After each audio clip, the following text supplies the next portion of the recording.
아멘. 할렐루야. 오늘도 새벽을 깨워 갈보리 기도에 오신 여러분들을 진심으로 환영하고 축복합니다. 예수님의 십자가 고난을 기억하시며 하늘의 삶도 승리하시길 간절히 축원합니다. 오늘 말씀의 제목은 곧 이스라엘의 왕이시여 하더라, 곧 이스라엘의 왕이시여 하더라입니다. 영국의 왕실에서 왕이 즉위할 때 엄청나게 성대한 대관식이 진행이 됩니다. 대관식에는 서약, 기름 부음, 왕관 수여, 충성 서약 등 다양한 절차들을 거칩니다. 그 중에서도 왕관을 수여할 때 공식적인 국왕으로 세워지는 것입니다.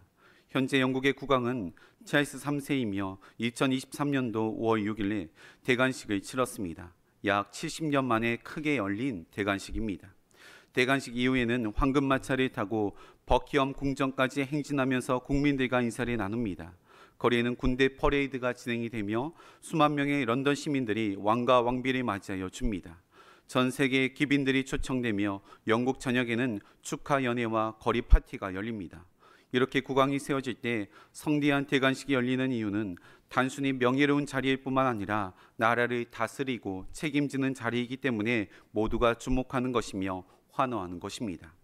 오늘 본문의 말씀을 보시면 예수님께서도 예루살렘으로 입성하십니다. 모두가 예수님을 향해 호산나 다윗의 자손이여 이스라엘의 진정한 왕이 오셨다라고 기뻐하며 종려나무 가지를 흔들며 그를 맞이합니다. 그러나 영국 왕실의 대관식과는 너무나도 차이가 납니다. 예수님께서는 백마탄 왕자의 모습으로 나타나신 것이 아니라 초라한 나귀 새끼를 타고 입성하셨습니다. 찰스 3세처럼 모든 백성의 환호를 받으며 입성한 것이 아니라 바리새인들과 같이 예수님을 죽이기 위해 모의하는 세력들 또한 존재하였습니다.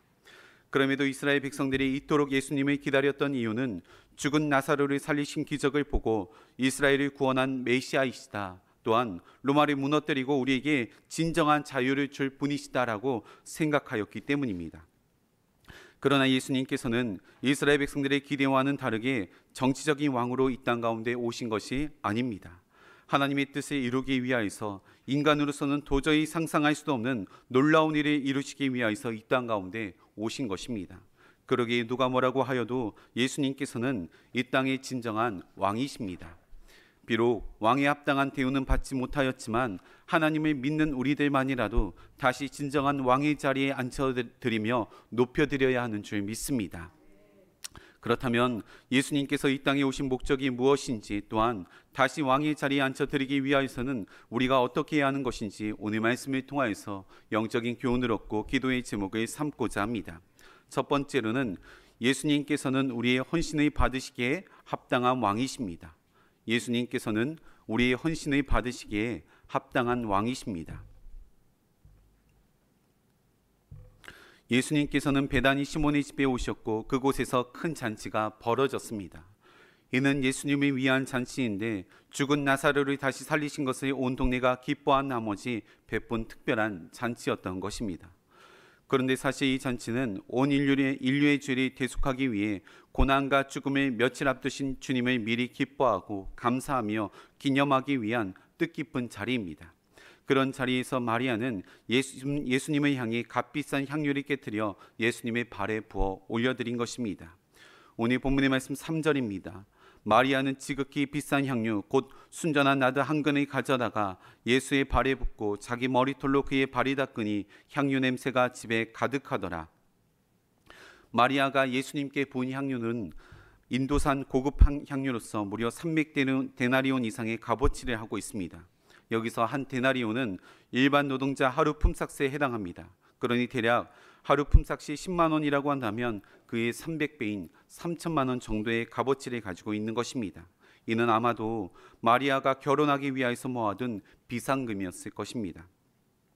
예수님이 너무나도 사랑한 나머지 자신의 가장 소중한 것을 예수님 앞에 부어드린 것입니다. 그런데 예수님의 제자 중 한 사람 유다는 이를 보며 낭비하는 것이다 라고 비난하였습니다. 오늘 본문의 말씀 4절과 5절입니다. 제자 중 하나로서 예수를 잡아줄 가룟 유다가 말하되 이 향유를 어찌하여 300데나리온에 팔아 가난한 자들에게 주지 아니하였느냐. 유다는 차라리 향유를 팔아서 가난한 자들에게 나누어 주었으면 좋았을 것이다 라고 말합니다. 사실 저도 이 말씀을 묵상하면서 아깝다라는 생각이 절로 나왔습니다. 마리아가 향유옥합을 깨뜨렸던 예수님 앞에 부어드렸던 그런 모습을 상상해 보았습니다. 예수님께서는 마리아가 어떤 마음으로 한 것인지 알기 때문에 그의 행동을 칭찬하였지만, 만일 어느 누군가가 저를 통하여서 은혜를 받았다고 말하면서 값비싼 꿀단지를 제 머리에 부었다면 뭐 하는 짓이냐라는 생각을 가지면서 화를 내지 못했겠지만 좀 불편한 마음을 가지고 있었을 것입니다. 그러나 예수님께서는 마리아의 행동을 칭찬하시며 나의 장례를 위한 것이니 그것을 간직하게 하라라고 말씀하십니다. 7절 말씀입니다. 예수께서 이르시되 그를 가만두어 나의 장례할 날을 위하여 그것을 간직하게 하라. 그런데 놀라운 것은 마리아가 마음의 중심으로 올려드린 향유의 옥합이 예수님의 장례를 준비하는 하나님의 일에 쓰임받았다라는 것입니다. 예수님을 너무도 사랑하는 마음에 무엇을 올려드릴까 고민하였던 이 일이 6월절 어린 양으로 십자가에 달려 돌아가신 예수님의 죽음을 준비하는 놀라운 결과로 나타나게 된 것입니다. 사실 마리아 자신도 향유옥합이 이렇게 사용될지는 몰랐을 것입니다. 그러나 예수님을 사랑하는 마음의 중심을 담아 올려드린 그 헌신이 예수님의 하나님의 뜻에 이루는 도구로 쓰임받았다라는 것입니다. 사랑하는 성도님들, 하나님께서는 우리의 헌신을 기뻐 받으십니다. 그 헌신이 하나님께 엄청난 유익과 도움이 되지는 않지만 마음의 중심으로 올려드렸기 때문에 기뻐 받으시는 것입니다. 때로는 우리의 향유옥합이 하나님 보시기에는 조금 과하고 불편할 수도 있지만 온 마음과 정성이 담긴 것이라면 연락하여 주십니다. 그런 하나님께 마음의 중심에 담아 많은 향유옥합을 깨뜨려 올려드리는 저와 여러분 되시기를 간절히 축원합니다. 두 번째로는 예수님께서는 죄와 죽음을 이기신 승리의 왕이십니다. 예수님께서는 죄와 죽음을 이기신 승리의 왕이십니다. 2절 말씀 보시면 거기서 예수를 위하여 잔치할새 마르다는 일을 하고 나사로는 예수와 함께 앉은 자 중에 있더라. 나사로가 잔치에 참여하여 한 것이라고는 예수님 곁에 앉아서 있었던 것이 전부였습니다. 하지만 그는 가만히 앉아 있는 것 자체만으로도 엄청나게 큰 일을 하고 있는 것입니다. 왜냐하면 나사로는 얼마 전까지만 해도 죽었기 때문에 몸이 무덤 속에서 썩어가고 있었던 자입니다. 그러나 예수님께서 죽은 나사로의 몸을 터치하는 순간 썩은 냄새가 사라지고 수위로 쌓여 있었던 몸을 일으켜 무덤을 박차고 나오는 놀라운 기적이 벌어졌던 것입니다. 그러기에 나사로가 살아 숨쉬는 것 자체만으로도 이미 예수님의 놀라운 능력을 입증하는 것이며 죽은 자까지도 살리신다는 메시아이심이 분명하게 밝히 드러나는 순간들입니다. 사실 이스라엘 백성들은 500년 전 예언되었던 메시아를 기다려왔습니다. 스가랴 9장 9절 말씀 보시면 시온에 따라 크게 기뻐할지어다 예루살렘에 따라 즐거이 부를지어다 보라 내 왕이 내게 임하시나니 그는 공의로우시며 구원을 베푸시며 겸손하여서 나귀를 타시나니 나귀의 작은 것 곧 나귀 새끼니라 라고 기록하고 있습니다.